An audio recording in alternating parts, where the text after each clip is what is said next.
scientists. You have a quick question or comment? Thank you, and I really appreciate your panel there and your staff.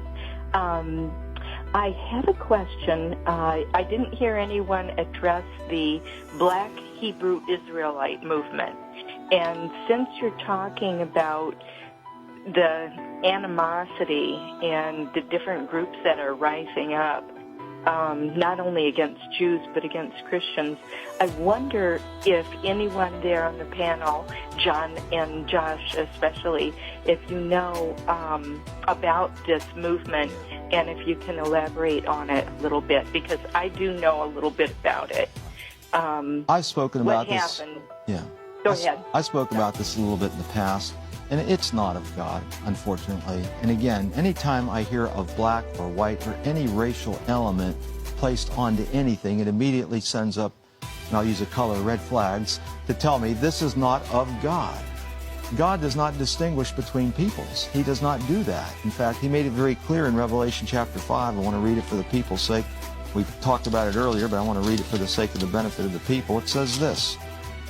He says, "And they sang a new song, saying, Thou art worthy to take the book, and to open the seals thereof, for thou wast slain, and hast redeemed us to God by thy blood."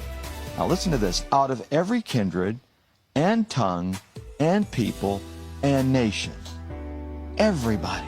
There's no separation with God pertaining to tongue, color, culture, place, or anything. We are all, when we come to Christ, in Christ. There's no more Jew or Gentile, bond or free, male or female. We're all one in Christ. So in the first place, that movement is wrong. I've not had as much exposure to it as some have. I know my brother and I, my oldest brother and I have talked about it a few times, but to me it sounds like a very racist organization. And the reality is this: Jesus Christ, in all probability, was not a black man. And I don't say that unkindly, but he probably wasn't. There is some evidence that, of course, under Solomon, that Solomon, of course, and the Queen of Sheba had a relationship. And she, of course, went down into Africa, where she was from. And one of the operations that Israel had, liberating people from Ethiopia, Ethiopia was designed to take out the Jews that were there, blacks, and bring them to Israel.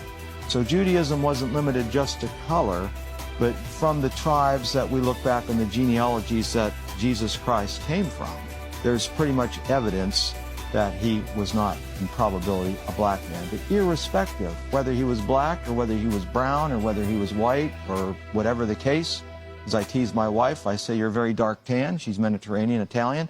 It doesn't matter. That's not important. Right. His blood, though, cleanses everything.